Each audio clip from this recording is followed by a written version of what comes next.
Pag mga mythical glory na boss, no, hindi na uso yung mga high blood. Kasi dito sa laro na to guys, tinesting kong high blood din yung Pakito. Dito ma-outplayed natin siya boss. Tapos dyan tinitipi-tipihan ko siya. Kala ko nga dito boss bad trip na siya oh, kasi nag-chat siya ng TP. Eh dito tuwa ako dyan boss. Kala ko nahuli ko na yung inis niya. Dito nga guys oh, hindi ko na tinalunan yung Selena kasi nga siya yung trip ko. Ang mission ko nga dyan guys, babad tripin talaga siya.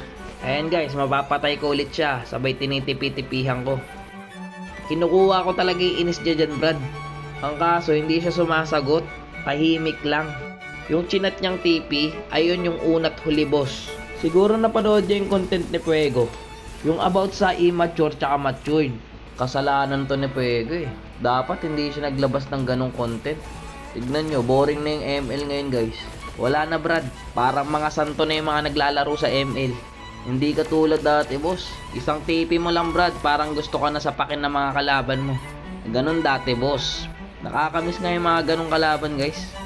Ngayon kasi matured na yung mga kalaban eh.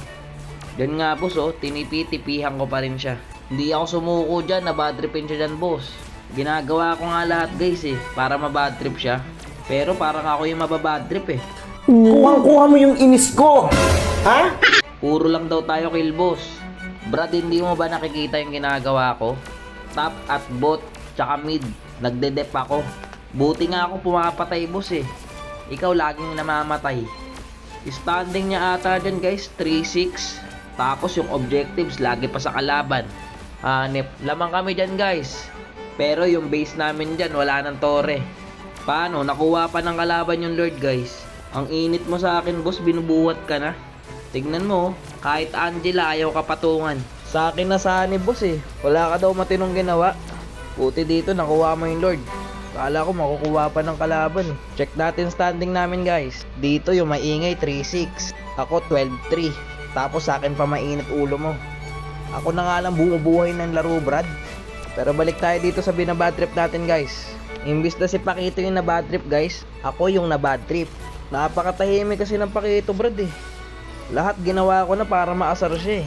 Wala guys, matindi talaga yung Pakito. Matatapos na lang yung laro boss oh. Hindi siya nainis. Kung makikita nyo dito guys, dapat mag-chat ako sa kanya. Ang sasabihin ko sana dyan, wala pong bitaw yung Pakito nyo. Grabe ka! Maangas ka, boy! Para mabad trip ba guys? Ang kaso hindi ko tinuloy. Alam nyo naman ako, hindi ako ganong tao guys. Pwede na! Nanibago ako sa ML guys. Hindi naman ganito katahimik yung dati. Baka dahil glory na sila guys, kaya ganon. Pero hindi tayo titigil guys, maghahanap tayo ng iinisin. At yun lang guys, peace. Oh, baka mapindot nyo pa yung like, follow, and share dyan ha. Baka naman.